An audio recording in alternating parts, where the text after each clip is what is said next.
When I think about universal high income, I don't think the interesting part is a specific dollar amount because I think that's missing the point. To me, it's really an extension of our conversations around scarcity. What happens if technology gets us to a point where the supply of the things we need and a lot of the things we want is virtually infinite? If energy, food, goods, transportation, and services become incredibly cheap and abundant, the number in your bank account starts to matter a lot less. So I'm less interested in how much money everyone gets and more interested in what happens to an economy built around scarcity when scarcity starts disappearing. I'm coming into this knowing almost nothing about universal high income. In fact, I'll probably call it universal health or something. We've talked about technology potentially eliminating scarcity before, so I understand how the idea fits into that. But is this something that could actually happen? Or are we talking about a fantasy version of the future? And is the goal really more money, or is it greater access to the things we need? Maybe what we're actually talking about is universal high living standard rather than universal high income. I don't know which one is more realistic, but that's what I want to talk to y'all about today. I keep getting hung up on one thing with universal high income. Humans are greedy. We're wasteful. Enough is never enough. And I have a really hard time imagining scarcity disappearing without us finding new ways to hoard or monetize or waste that abundance. But the idea of healthcare, education, housing, and other necessities becoming dramatically more accessible, that part I can get behind. I just think that we have to address the causes that make those things inaccessible in the first place. Otherwise, universal high income feels like a Band-Aid on a bullet hole to me. Maybe someday it works, but until then, it feels more like a fantasy, and fantasy isn't really where I do my best work. So I guess we'll see. Welcome to Two Millennials and Mom. I'm Callie. I'm Cole. And I'm Mom. So give me the lowdown. I mean, I'd like to get both of you to tell me what you think it is. So, Callie, why don't you go? So let me first just kind of back up a little bit as to how we got here and why. So Cole had me listening to a podcast on Joe Rogan, which is not my normal listening, but it was with, what's his name, Zach Bush. And they're talking about this concept from, I don't even know where it originally started, but I feel like it's popularized by people like Elon Musk. And I sat there the whole time they were talking about it, scratching my head going, huh? How is that going to work? Wait, you want what to happen? And I cannot get it to make sense in my brain, which is fine by me. Like, there are lots of people out there that are smarter than me. Okay, cool. But I cannot get it to make sense in my brain where anybody can agree on a number. Yes, we're just going to give this to all of the citizens of this country or the world, whatever it may be, who gets to be kind of the deciding factor in all of that. And B, how that is going to make anything better. You know, social media is going to connect us all and we're going to be more connected than ever, right? Right. I don't really feel like that's how it worked out. And I mean, there's lots of questions there. I have a plenty. What's the dollar amount? Where does the money come from? What happens to people who have more money than that?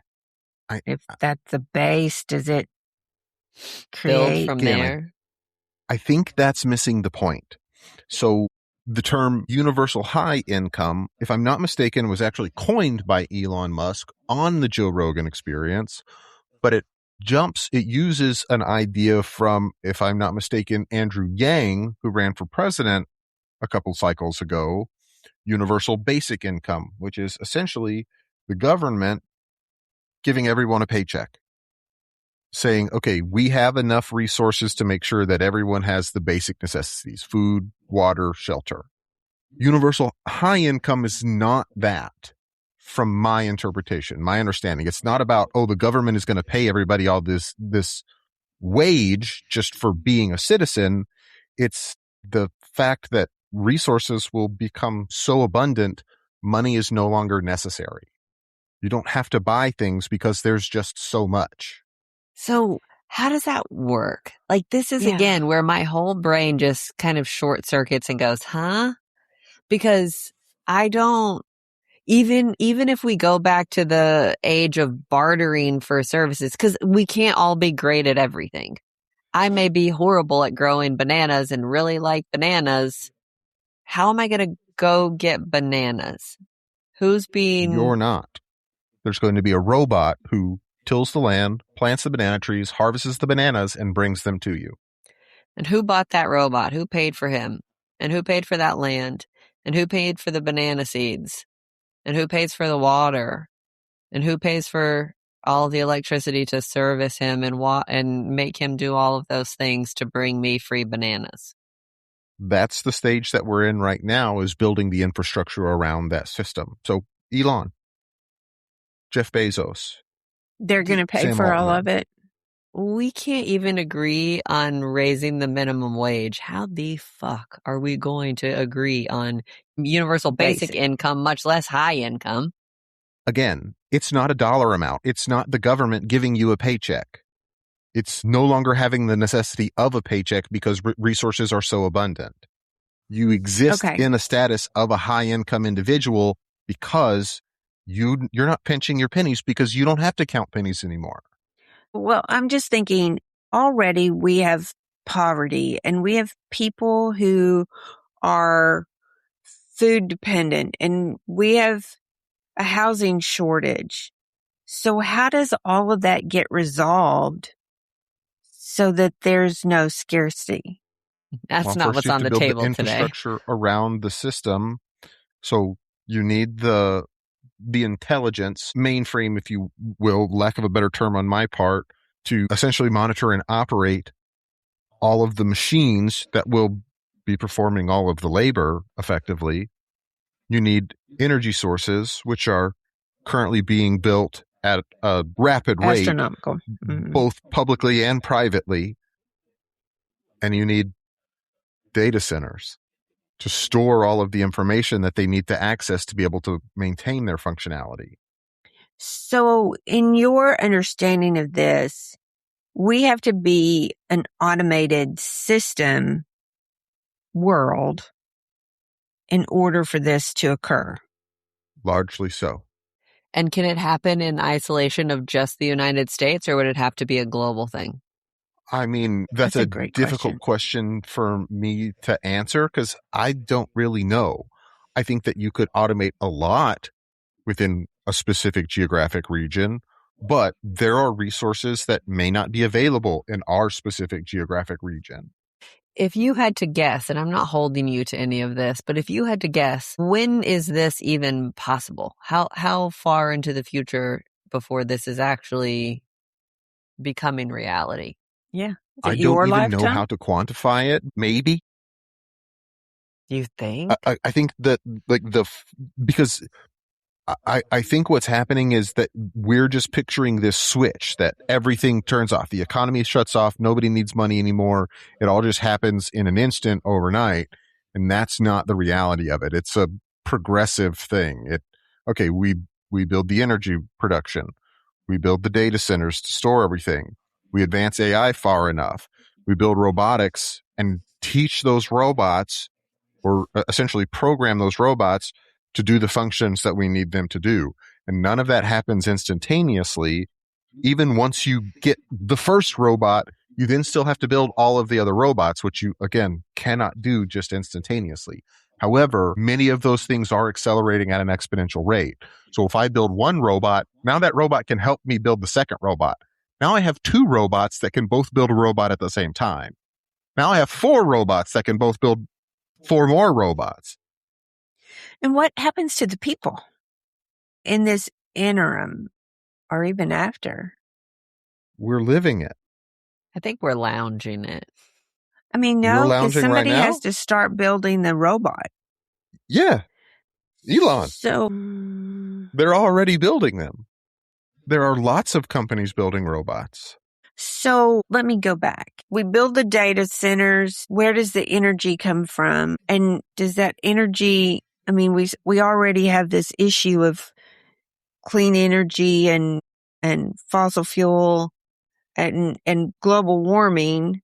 Somehow is that miraculously solved? And It's a requirement for that to be solved in order for any of this to work. And I think that's one of the things that they're trying to lean on Address. AI for, is to find a better energy solution. A lot of people are going to like micro nuclear reactors because they're so much more efficient. yeah, Now, there's a lot of, what's the word I'm looking for here? Stigma around nuclear energy, and probably for good reason. Because when you have a lot of energy and you do not contain that energy efficiently, bad things can happen. yeah. And you say that though, Boo, but I don't know that your generation, I mean, my generation will immediately go to 3 Mile Island where you had a reactor incident. You guys don't know that. I mean, we know about Three Mile Island, and we know about Chernobyl, and we know about Fukushima. I have to say I'm a little surprised by that. I would have thought that it was, I think you got to know your audience here. We're weird in this respect. well, that could be true too. Y'all are weird. So there's where the part of the negative comes from. We also have a conflict here of that half of the country doesn't believe that there's global warming and the other half does. And we've been fighting about that for years. So building robots isn't going to solve that. And then, like I said, we have food scarcity. If there's here. solar powered robots and we no longer need gasoline, then maybe it will. Could. Yeah. Of course, those solar powers, we've got to figure out how to recycle Capture. those. Mm-hmm. Yeah. Okay. So then you've got food and your understanding or idea here is that the robots would Manage do the that farming, for do us. the grain, Mm-hmm. do the planting, or maybe we come up with, a different type of food that doesn't take agriculture. Sure. Or we massively increase the efficiency of agriculture in some fashion. I mean, but you still have crop failure. Why? But that's what increasing efficiency does, is it reduces failure and increases production. What causes crops to fail? I mean, it could just be a bad year. You could have. But what if you took all of that out of play? But you're not going to take massive fires like we're seeing today in Spokane and Japan and Europe, Canada. You're not going to. Sure, but hear me out. Take this for example. Right now, the vast majority of our agriculture is in large open fields, right? Yes. Let's say you've got 100 acres of farmland, and every acre you're growing corn. Well, from a real estate perspective, wouldn't it be a whole lot more efficient to take all of those acres of corn, instead of spreading them out across the land, to stack them on top of one another in a building? What if they're inside of a building that has lights, faux sun, if you will? And so we don't need to worry about, it can be anywhere in the world. Yeah. It doesn't have to be somewhere bright and sunshiny with X number of hours of light all day long, but it also can be underground. It could be underground. It could be anywhere. So we don't have to have it over on the West Coast where almonds are easy to grow. You could grow them in Wisconsin.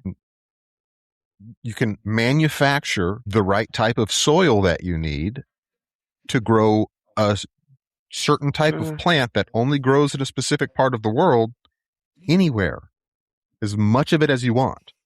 It's a really fascinating idea, and it's a whole new knowledge base.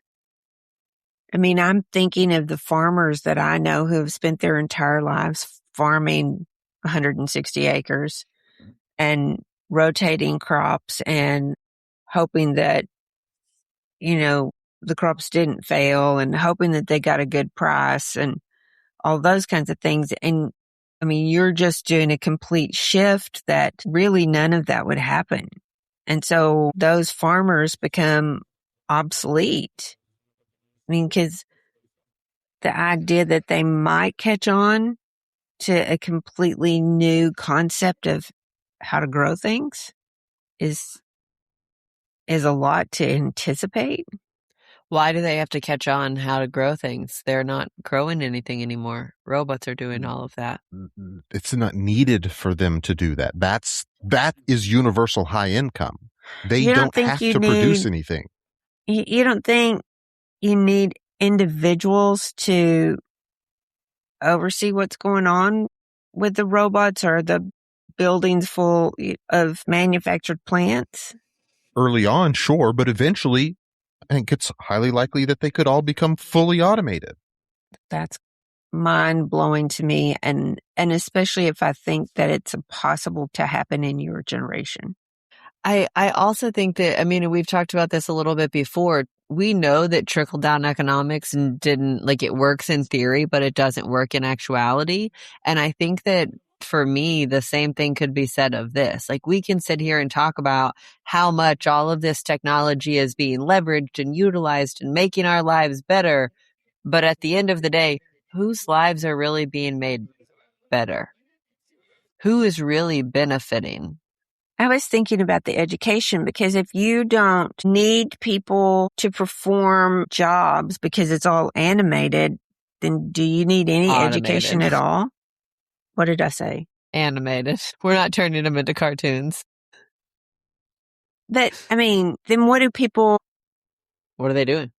What do they need to learn? I mean, they don't need to learn anything.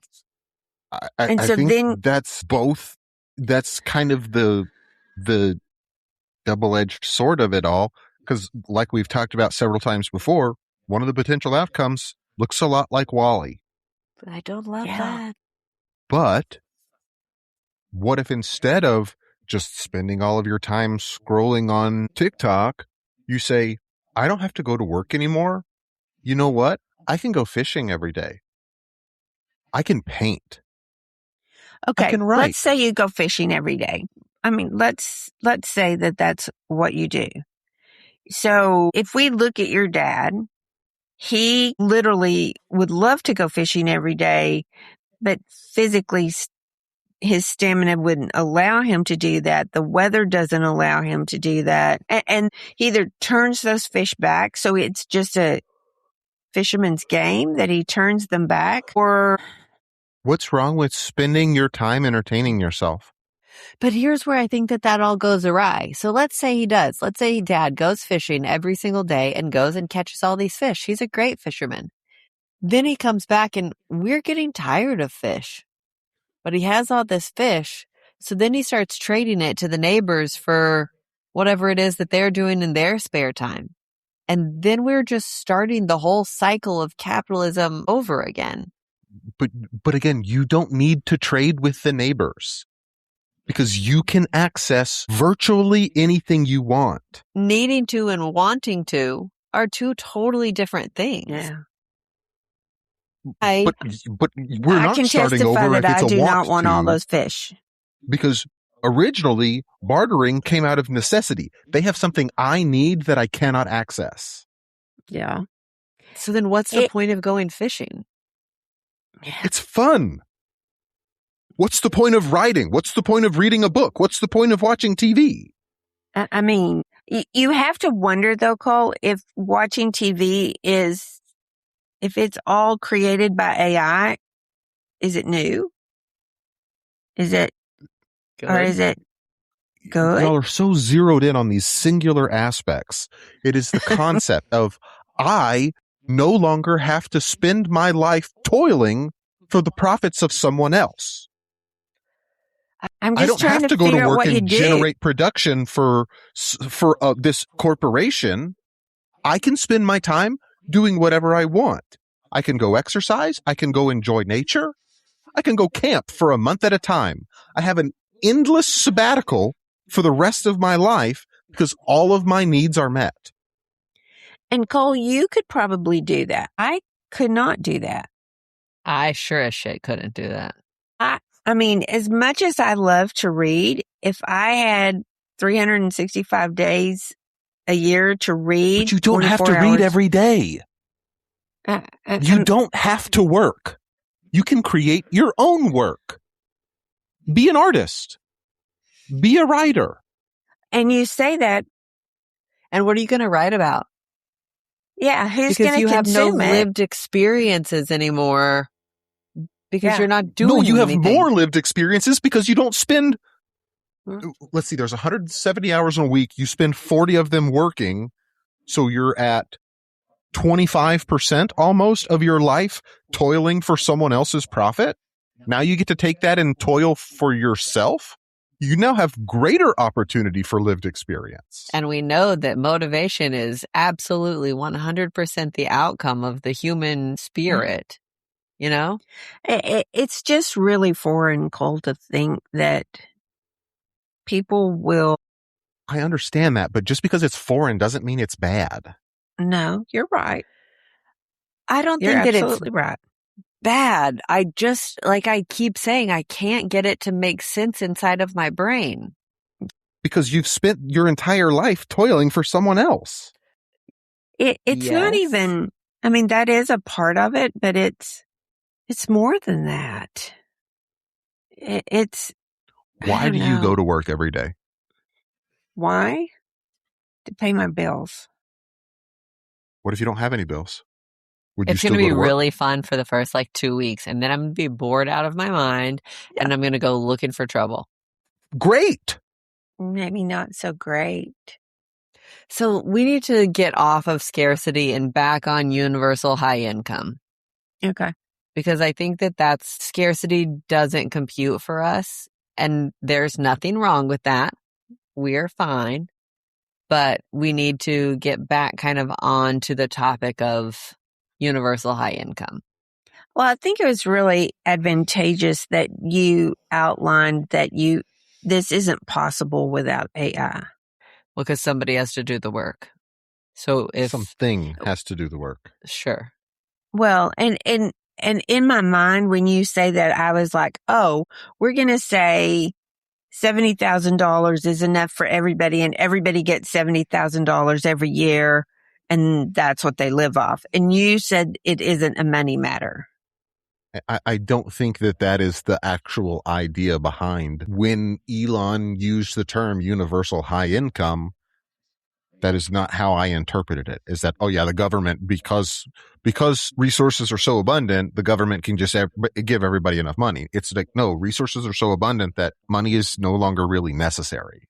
So that's really interesting. And I guess when I think of that, I think of, well, does everybody just put all their money in a pot and nobody worries about having money anymore? We don't have a top 1% anymore because nobody's making money? I think that's the intent. Yes. Is that money no longer matters. Okay, I'm going to say the really bad thing is that socialism? Effectively, sure. Not really. It is not capitalism, though. But here's my thing. Cole, you said a minute ago that you've got Elon Musk and Jeff Bezos and all these super rich dudes who are willing to foot the bill to get us there. Do you think that once we get there, they're just going to turn off their lifestyles? They're just going to share their wealth all of a sudden? They're not going to expect to reap the rewards for putting in all the legwork and effort to make this happen for the world? I just for want to them, point I don't out, think it's about the money. I think it's about the legacy, to be perfectly honest with you. Okay, cool. But you still think that Jeff Bezos is going to say, hey, Lauren, my wife, we're not going to have a bazillion-dollar wedding in Italy ever again. We're not going to live by the same standards that we've grown accustomed to. We are putting this out into the world so that our legacies can be something that we're proud of, and we're just going to go hang out on the same level as everybody else. Again, I think that's missing the point. Why does he have to give up the lifestyle that he has already accumulated if he, that's the in the process part of accumulating that lifestyle, eliminates scarcity? No, Kelly, it isn't. He would be cheered by the people. I hear what you're saying, but if really what happens, if money isn't a factor, then Bezos doesn't have anything. I mean, it doesn't mean anything because his money's not worth anything anymore if you're not using it. So you're telling me he's doing all of this out of the goodness of his heart? Well, I was going No, to say, I am not. I had not heard that he or Elon, either one, had volunteered, to foot the bill on any of this. But I mean, I hadn't heard the whole thing. So y'all are looking at a point like this, and the concept is like this is what I'm Cool. trying to express to you, and I don't know how to it's not about Bezos and Elon. They are currently building the infrastructure for this broader idea. Okay. I And just they may not be think- doing it out of the goodness of their own heart. Regardless, the work that they are putting in is contributing to the end result. I'm just struggling to see how you go from point A to point B here. It's not a point A to point B. That's what I'm trying to say. So you what don't is think it is? Again, it's not just it It's a- becomes scarcity No, is no longer a point thing. A isn't the snap, but it is a transition. And how do you make that transition? Let me see if I can try and better articulate what I'm trying to express by saying it's not point A to point B. How did the Ming dynasty in China, what actions did they take that resulted in the United States being a country? No idea. None. That's what I'm trying to express. They're not related. I mean, they are, but they're not directly. The Ming dynasty did not turn into the United States of America. Okay. So you're saying, so what you're saying is that we cannot use logic here because that transition may not even be visible to Logical. us. It's not, I'm not saying that you can't use logic. I'm saying that there is no logical step to go directly from A to 12. Okay. Gotcha. It doesn't work like Yeah. that. So if there's right no now- logical step to get from A to 12, which hypothetically speaking, okay, I can follow you there, but don't we got to get there? Don't we have to get from A to 12 in order for this to work? I mean, but it's yeah. not just going, it's not that A becomes 12. It's A, B, C, D, E, F, G. But Cole, we're Right. comprehending Z, 1, what 2, you're 3, 4, saying 5. there, but it's still a transition. A process. It's hundreds of transitions Yes. over a long period of time. And it's not one person that's making it all come about. It's everyone. And it's the result of everyone's efforts that eventually will be accumulated into this end result. And I don't think that any individual person is trying to get to this end result. That's not their goal. They're trying to figure out their A, their B. And then once you put them all together, then eventually together they make 12. So where does that I leave understand that it's abstract, but that's what it is. where does that leave our discussion then? I mean, because There's nothing to discuss.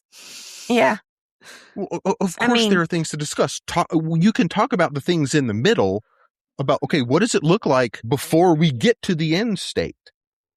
Sure. But I feel like that's kind of what we're trying to do. And I don't disagree that Mom and I are stuck at the very beginning, this big and this big of a conversation. Fine. But isn't that what we're trying to do when you're sitting here saying, hey, we can't do it that way. We have to zoom all the way out and talk about it on a bigger scale. I don't know I don't know where to go with you here. Yeah. I don't know where to meet you where you are. I mean, here's what I've got. AI is going to take all the workload. Take all the workload, and nobody's going to need anything because everything's going to be available. And we can just have a constant party because nobody needs to work and there's no money. But it just feels to me like there have to be a lot of things that have to be addressed to get there. I mean, Sure. we have, and if I'm just looking at this from an American perspective and not a worldwide perspective, we have we don't agree on anything. Not even the three of us agree on anything. So how do you get to that point where everybody says, oh yeah, AI can do this. I don't need a job. And I'm not going to, here's where I am. How do you take some kid out of the ghetto and convince him that this is the way to move forward when he's never had anything really given to him in his life? But you can trust this. Yeah. And so how do you get to a point that people are even willing to talk to you about it? And in all honesty, what did you say? Show them. I thought you said shoot them. And I was like, no. Do you think you can show it? You can certainly try. And if they still don't bite it, tough. Okay. So let's say you go about showing them. You can have anything and everything that you want, but there are resources that are limited, i.e. real estate. So if they want a beachfront property, but all of those beachfront properties are taken, does mine get knocked down so that you can show them that they can have one? Who decides who gets the beachfront property? I think that's a great question. I don't know. And this is the dumbest question that I'll ask all day. What do you get your mom for her birthday? Maybe instead of I need to get my mom this material thing, maybe I just spend time with her. Well, we know because she doesn't have any material wants or needs. Right. But we know that there are 5 love languages that she may receive that love best in, and maybe her love language is gifts. Does that get filtered out? Maybe you make her something. Maybe you spend some of your infinite, abundant time to actually put some effort in and write her a poem. Make her a necklace. Okay, Sculpt her a sculpture. Cool. I may not be the best with words. And so what if I really want to write her a poem, but I suck at it, and then I go over to my neighbor who also has infinite abundant of time and say, hey, neighbor, can you write my mom a poem for her birthday?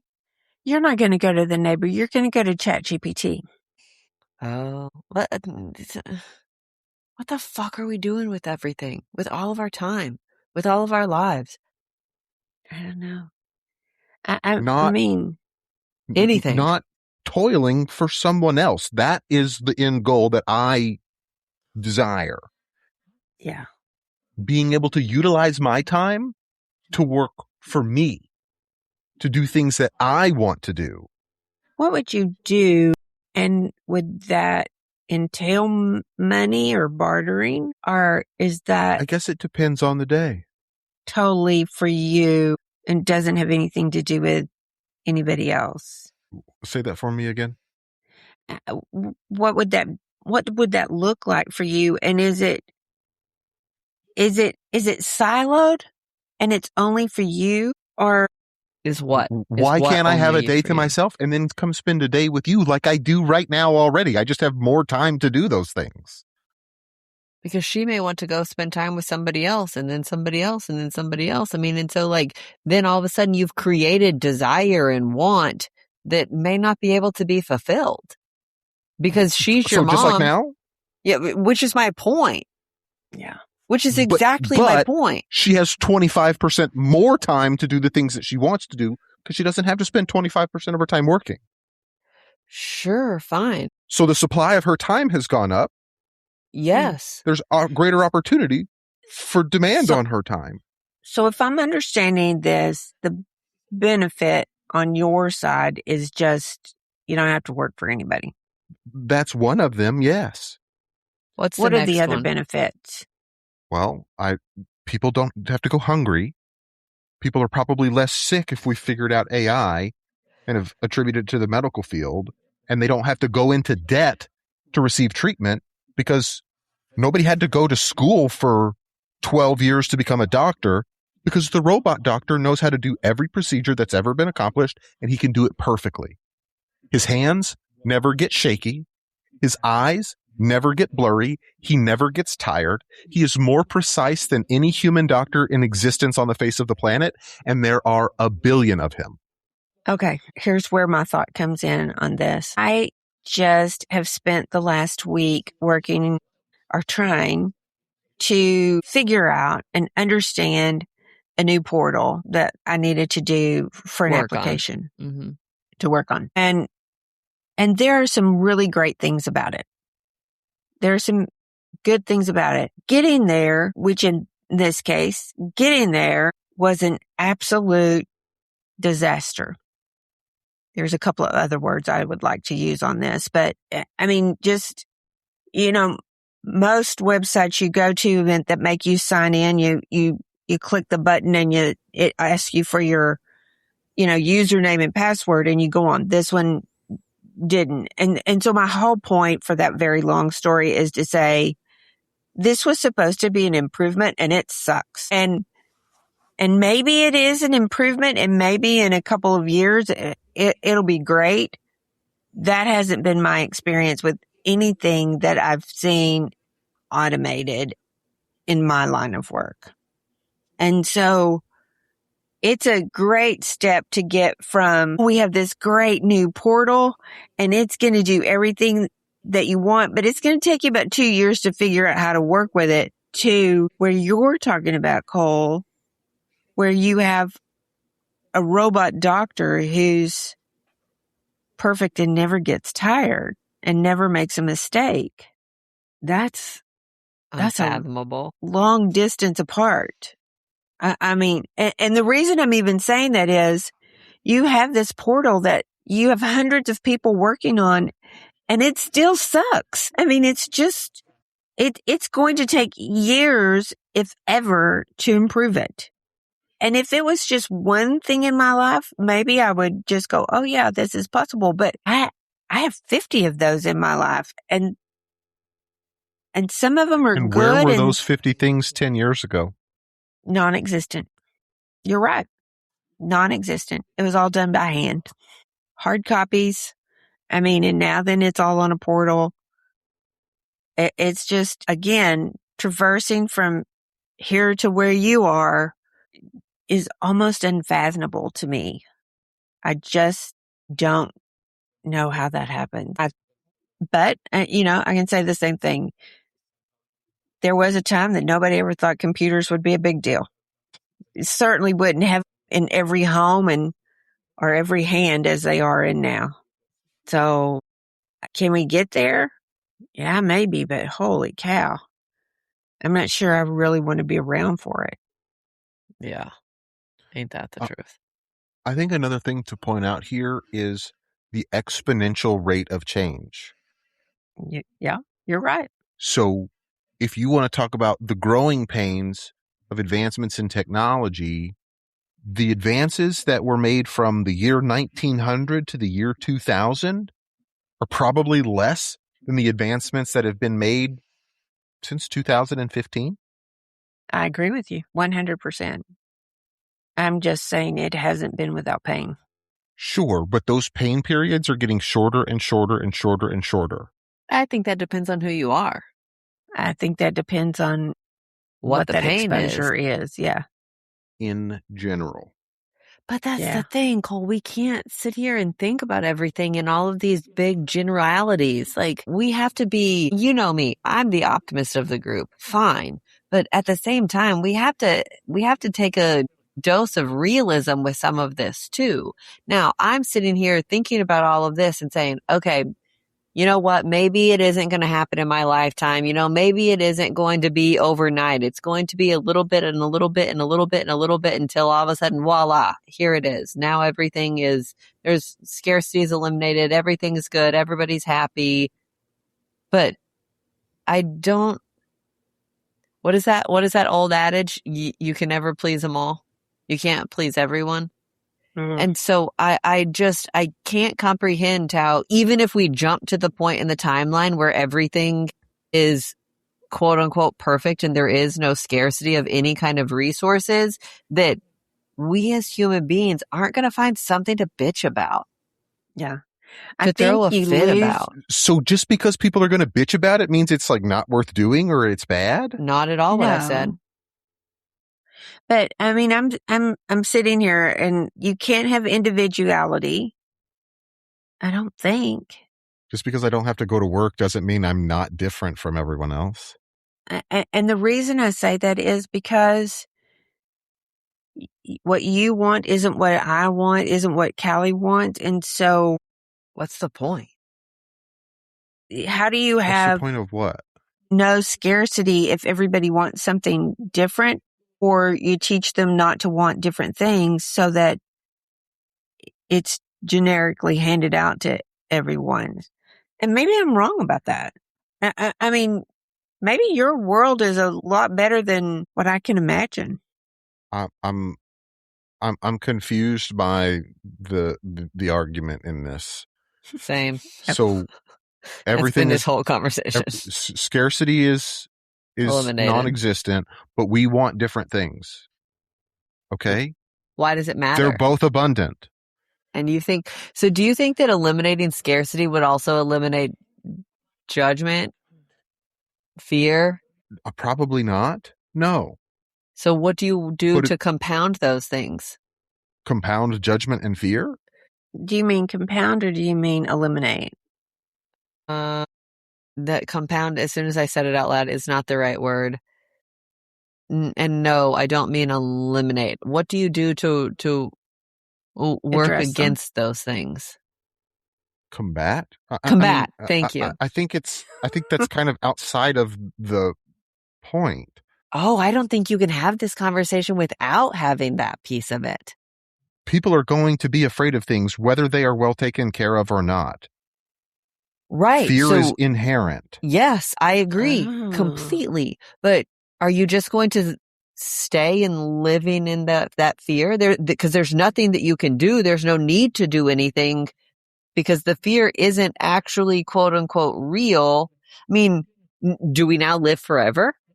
Is everybody immortal? I mean, because then all of a sudden, like, if you want to sit here and say, hey, all of scarcity is eliminated, do we still need to eat organic food and produce and take care of ourselves and be wise and smart and safe and intelligent? Like, what's the point? You're just kind of here. And you can do whatever you want while you're here, but you're just here. Like, I feel like you've What's eliminated. the point of being here now? I think that you To get fight to over stuff? determine that for yourself. And I don't know about So you but can't my do that point, for yourself without fighting everyone for your resources? Isn't that kind of how the world works? And let's say that's why I brought up the question here at the very beginning. Like, are we talking on a national standpoint, on a national level? We've eliminated scarcity in the United States, but not the rest of the world. Like, wouldn't it have to be global? Or all of a sudden you've got all of these other people in the rest of the world saying, hey, they've eliminated scarcity. We want in on that. Let's go fight them. Let's go take that from them. Let's go steal their ideas. Sure, Yeah. but we have infinite resources, so their ability to beat us would be slim to none. But I agree with you in general. In order for this concept to work, it would likely need to be global. Can you imagine a world where 8 billion something people don't have to do anything? They can just sit there and twiddle their thumbs and that be enough? I can't. I Because can't. I know that there are people out there who are never going to want to do that. Yeah. Right, but just because you don't have to do something doesn't mean you can't do something. You keep saying that. I just can't. I mean, Cole, that's been the argument for decades and decades and decades. That's the whole argument against social services. They're going to be taken advantage of. There are going to be people who abuse them. And so then all of a sudden you put this on quite literally a global scale, as we just discussed. You don't think anybody's going to take advantage of that?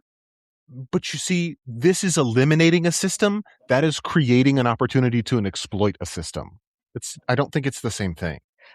Fine. I agree with you. But even you have said on this podcast, don't make me pull the tapes because I'll go find it. But you will never be able to, A, legislate morality, and B, there will always be people to exploit any and every system that we can ever come up with. This is eliminating an exploitable system. That is the benefit. That's not You possible. think it is? No, I don't. I don't think that it is. I do not think that is in the realm of possibility. Why do we have systems like social services? Because people need them. Why do they need them? To help people who have been unable to Help help themselves. themselves. Acquire what? Their basic needs. Okay. So those people need resources, and they need help with those resources because they are more scarce than they are able to acquire themselves, correct? Yeah, but I think it's a sliding scale. So we're going to eliminate the scarcity of all of this. What are they going to need next? Nothing. That's the point. No, that's not possible. Humans as a species, like we want everything all the time. Something new, something different. So Cole, you can eliminate the need for hunger. You may eliminate the concept of hunger, but have you eliminated the concept of love and how to get there and how to do the mental gymnastics to be okay with what it is that you have? And we've eliminated contentment. Like we've eliminated everything. So what's the purpose? They don't all rely on each other. They have to rely on each other. So because I'm no longer hungry, I can't love anymore? What are you talking about? That's my point. I think that because you're no longer hungry, you're going to focus on something else that you've decided you don't have.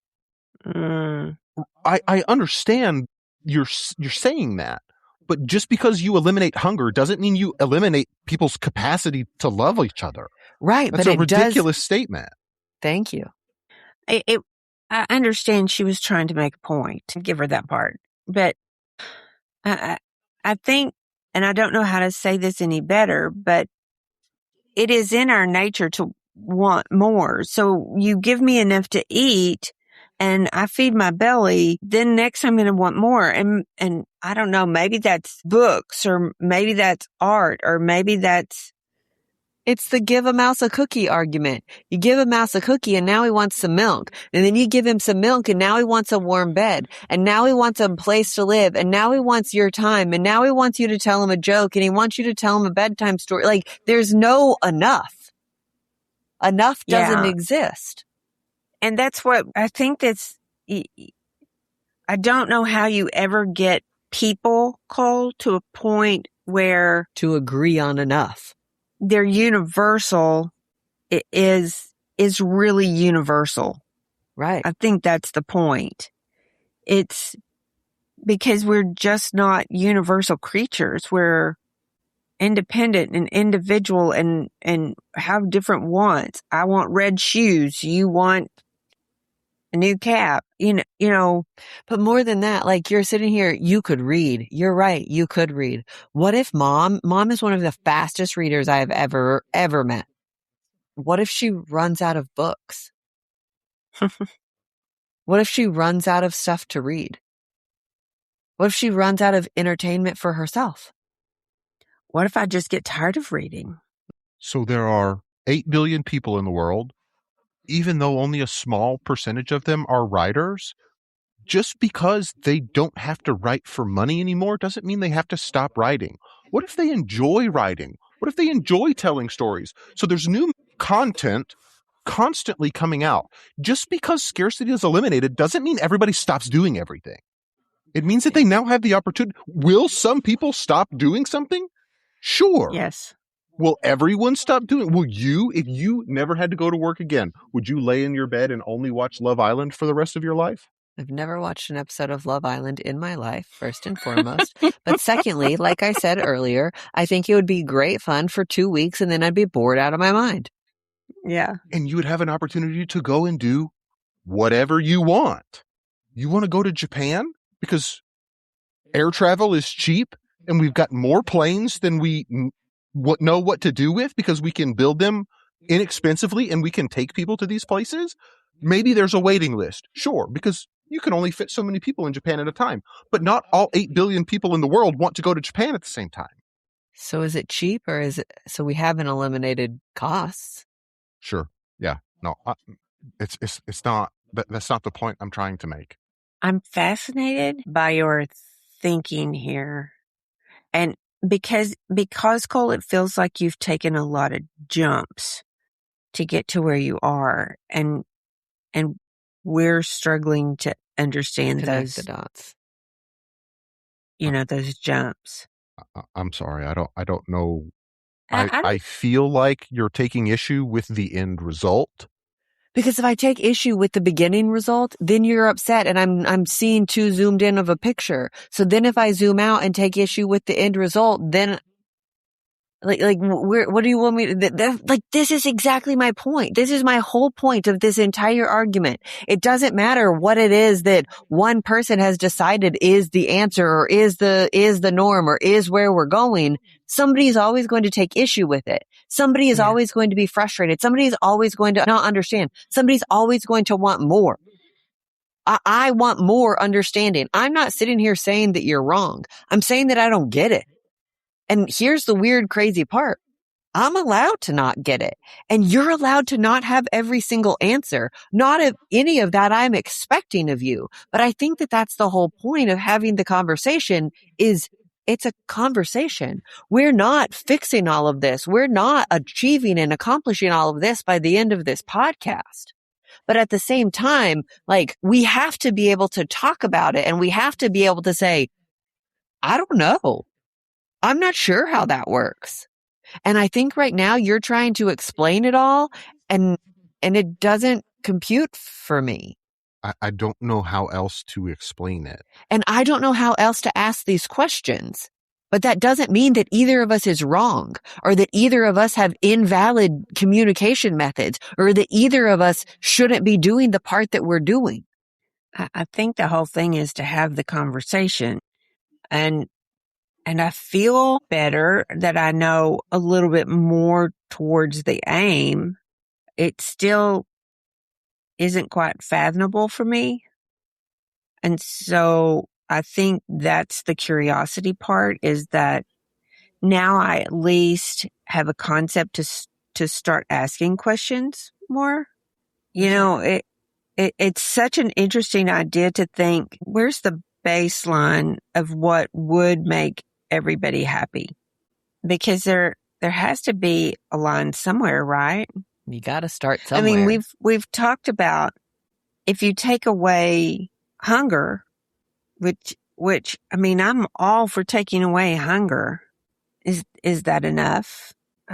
Don't you have to meet hunger and a place to live and a place to sleep and the basic necessities of life? Universal basic income. Yeah. Is that what it is? Universal basic income? That's the idea behind universal basic income, is essentially your basic needs are met. Everyone the ability to have their basic needs met. Food, water, shelter. And we're thinking that means identical. And I can hear that it doesn't necessarily mean that it's identical. I don't think it is possible for it to be identical. Yeah. I think if it's not identical, then I'm going to want a little bit of, I'm going to be jealous because you have X, you have the red shoes I want and I don't. And yet there's a possibility. That's not a in my basic mind. need.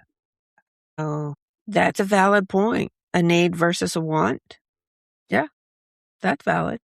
So I don't know. I just think I can't decide if this is a utopia or a fairy tale.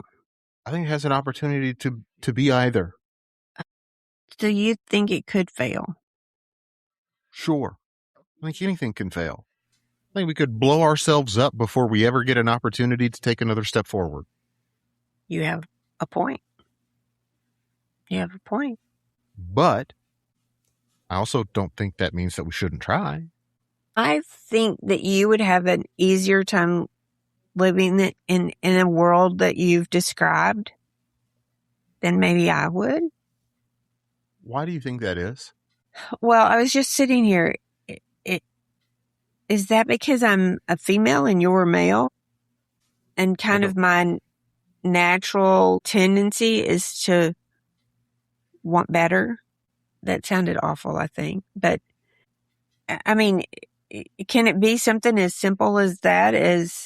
I don't want to say that you want less, because I don't think that's right. You just want different.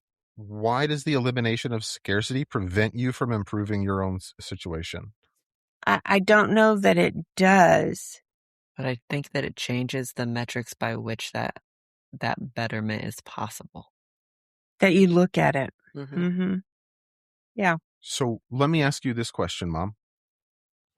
Tomorrow, your boss calls you and she says, "Hey, we have this new computer that has tracked everything that you have done for the last 30 years of your life. It is a perfect replica of you and it can do your job and you're going to get paid for it. You never ever have to log in ever again and you're going to keep getting paid the exact same. And we're going to even give you an annual raise every year because you've just been so awesome." What do? Do you just go lay in bed for the rest of your life and never do anything ever again? No, I'm going to take the first little bit to just be shocked, try to figure out if that's even really possible. But no, I'm not going to just go lay in bed. I'm probably like Callie. I take a couple of days, maybe a couple of weeks, and just enjoy Nothingness. not having to meet any schedule.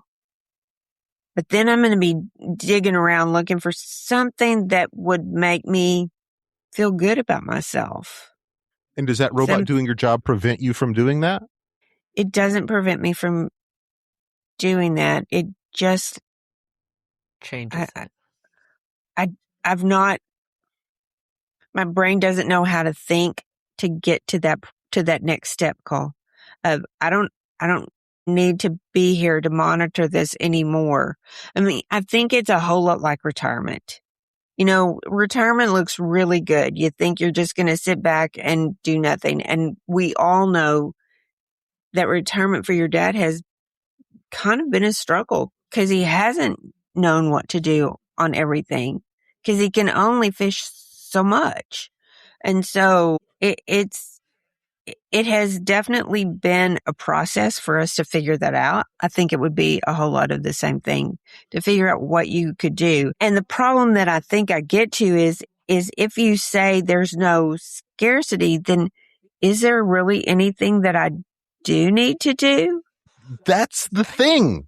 No, there's nothing that you need to do. You get to do the things that you want to do. That's the whole point. I just don't. I want to cook and I want to eat. At some point, I'm going to wake up and be 600 pounds, and I do not want to work out. You're Wally. free to do that. But I don't. You can become 600 pounds. But if I don't want that, then don't eat yourself to 600 pounds. You are in control of your own destiny. Okay. I don't know. You guys, it's a weird idea. And I think part of my shock here, Cole, is that you're normally so skeptical. That true. Skeptical and nihilistic, and all of a sudden it's like you've found utopia that you think it's right around the corner, and that's a little surprising too. I don't think we're on the same page because I don't know that it's right around the corner. I don't even know if this is possible to happen in our lifetimes. I think the first steps towards it are happening right now. Yeah. I think they're certainly working on it. Do I think it would be great if I never had to go and work for someone else again? Absolutely. Would I happily find a bazillion things to do to fill my time? Happily. There are lots of books I would love to read. There are lots of games I would love to play. And there are lots of lakes and creeks and rivers and oceans that I would love to go fish. There's lots of campgrounds I'd like to see. There's lots of mountains I'd like to climb. And if I don't have to be here for 40 hours a week, if I'm no longer chained to my desk for 40 hours a week, I now have so much opportunity to go and experience those things. And could I quit my job? Sure. But because scarcity still plays such a primary factor in our existence, I'd have to just go chain myself to another desk. Yeah. But if I could maintain the quality of life that I have right now and not have to clock in, I would do so ecstatically. Do you just Do you think, talk to me about, because I've expressed that would be harder for me. Is that a millennial thing? And do you think that changes with Gen Z? Do you think they would cope with that easier than I would? I don't think I know enough Gen Z people to really answer that question, to be perfectly honest with you. Hmm. And I don't know that it's really generational. I think aspects of it are, but Callie and I are both millennials, and we don't seem to feel the same way about it. Kelly, how would you feel if you didn't have to work? Like I said, I would be ecstatic for 2 weeks and then I would be bored and I wouldn't know how to fill that time effectively. I think it removes a purpose from your life. And I struggle even saying that. But, and Cole, you're absolutely right. My purpose should not be my job. I get that. Just don't know what else it would be. Maybe it's just to experience life. Maybe that is your purpose. I mean, I have experienced life. So Cal, do you think this is a possibility? No, I don't. Cole, you kind of think that it is? I do. And I think Callie, some version of this is possible.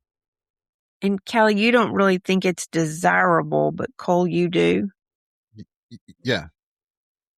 Going above and beyond meeting everyone's basic needs sounds pretty great. Yeah. I would love to see basic needs met. I think that is on the way. So I think universal basic income is on the way to universal high income. I think politically speaking, that will be a really hard sell in the current environment. But 4 or 5 years from now, I don't think it's going to be nearly as hard. Be interesting to see. If I was if sure of that, say, I'd hey, certainly. Gas is a nickel. You can go fill up your grocery cart for $10. So the burden on the taxpayer is significantly reduced. I think that'll be a whole lot easier for people to get behind. Yeah. That still includes money, and I think money is an issue that we haven't. I don't feel like we've clarified that well. Is there money or is there not money? Is money needed? Is it just Callie? What was that movie that we watched with Matt Damon about he went little Downsizing. It's almost it almost feels like that. You're going to downsize, and then you just still have concerns. Your money goes so much further because you don't need to buy a $3 apple. You can buy a $3 apple that's going to last you for the rest of eternity. Yeah. But it kind of reminds me of that a little bit. The concept is kind of the same. And it didn't work out well for them either. That was fiction. But I think for me, Cole, my first question is, I can't imagine that we can create that much abundance that it would meet everyone's needs. And I say that simply because I'm pretty much of the opinion that there is enough to meet people's needs, and we don't know how to use it well enough right now to meet everybody's needs. And so there are people who go hungry, and there are people who throw food away. And so I don't know if we can create that level of abundance. I think that even if we do, even if everybody's basic needs are met, I think then we are a fickle people and those needs change and evolve into something else. And so it will be a never-ending cycle of we want more and we want more and we need more and we need more that we will never, ever be able to fulfill. And I'm kind of with Callie too. And I don't have enough faith in people not to think somebody's going to figure out how to screw the system. And so somewhere it's going to go haywire, whether that's, you still have a 1% that owns the majority of everything. And yes, you've met needs, but there's still that distance between that 1% and the basic needs. And then I get down to, is that a good life? What you're describing, is that a good life, or do you need more? I don't know the answer there. So I don't know. It's a weird thought. Does somebody have my weird thought today? I have a weird thought. So Okay. I suspect by the time that this episode airs later this week that it will have happened. But I have been reading in the news about this SpaceX rocket that is heading for an accidental collision with the moon at 7 times the speed of sound, which, just more things that my brain does not comprehend.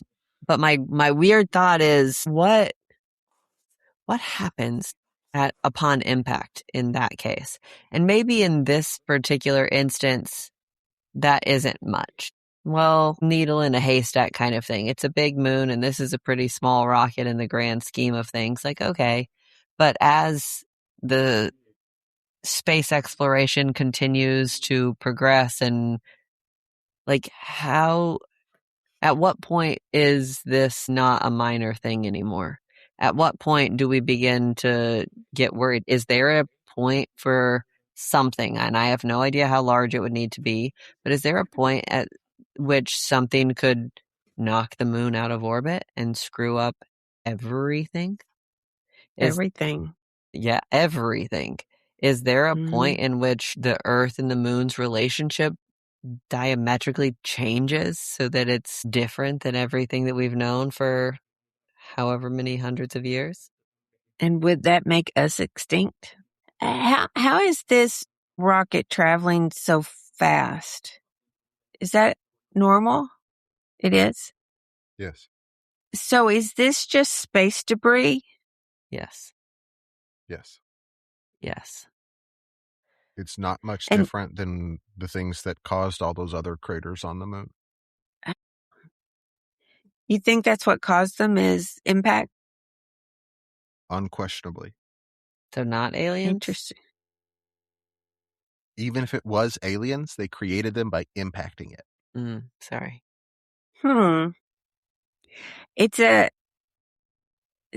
So is there a plan to do anything about this? And how solid is it?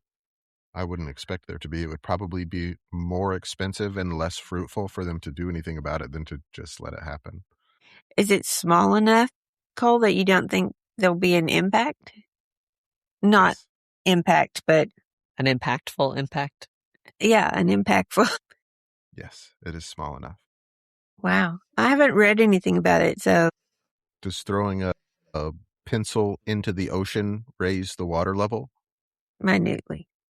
Can you measure it? No. Well, sure. You could... Same. Yeah, absolutely you could measure it.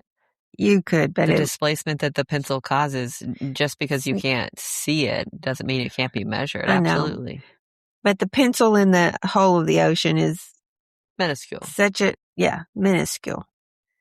Interesting. But not nothing. Yeah.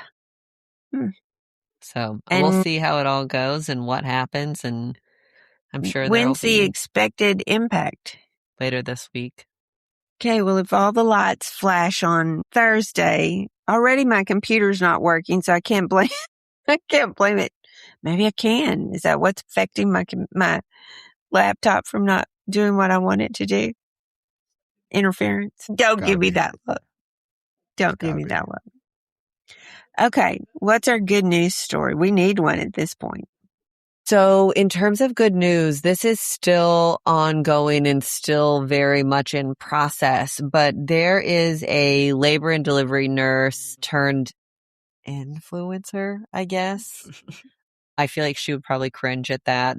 I don't know a ton about her, but Jen Hamilton _Jen _Hamilton _ on social media has somehow managed to rally this incredible community of people who want to do good in the world for people beyond themselves.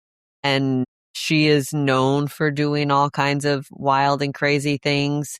to raise money and to make people feel seen and heard. She wrote a book about birthing children and what is normal and what isn't normal. And I mean, she's just kind of goofy and talks about farts and shitting on the table. I mean, like all kinds of crazy stuff. Like she's putting it all out there. But she has found herself in a really hard, trying time with her marriage. And she's been married for almost 15 years, something like that. They got married when they were really young, and has recently found out that her husband has been leading a double life, is what she's called it, with a 56-year-old woman who knew about her and knew about their family and continued to have this relationship with her husband despite it all. And so Janet Hamilton is not only working with the state of North Carolina and various members in power, people in power, Jeff Jackson and all kinds of other folks. She hasn't dropped a ton of names yet, but has been working with all of these people to change the archaic laws in North Carolina for when you need to separate from or divorce your partner so that you can do so. So for example, right now, once you decide to separate or get a divorce, you have to be separated for, I believe it's 12 months in North Carolina before that divorce can be granted. And not everybody can do that. Not everybody has the financial means to be able to make that happen. And so while she knows that she is not going to reap the fruits of this labor, she believes in it wholeheartedly and wants to make an impact and wants to foster change. And so I believe that she's taking the month of August and she's doing a big fundraiser for helping women, people in transition in these times of need. And I want to say within the first week, she was at over $125,000 that her community has raised so that they can start doling out money to people who need help in these times of transition. And Wow. I am always, always amazed by her. I don't follow her religiously, but I'm always amazed by her vulnerability and sense of humor and sense of camaraderie and community to rally around whatever needs help. And so I will put a link into the show notes about this specific fundraiser because it certainly is very near and dear to her heart. I have been there. I understand what that feels like and the fear that comes with changing your life. And I think it's really, truly incredible watching a group of people say, hey, we understand that this is hard and we want to do something about it. We'll help.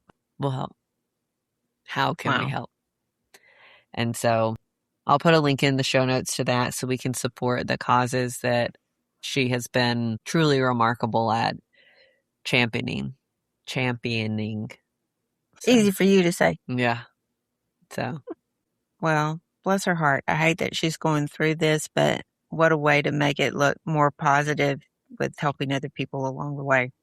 and the light at the end of the tunnel. She's certainly in the tunnel right now, and she would be the first one to tell you that. She does several times a day on various social media platforms, but that there is light at the end of the tunnel and that there are people who love you and care about you, whether they know you personally or not, and are here to help.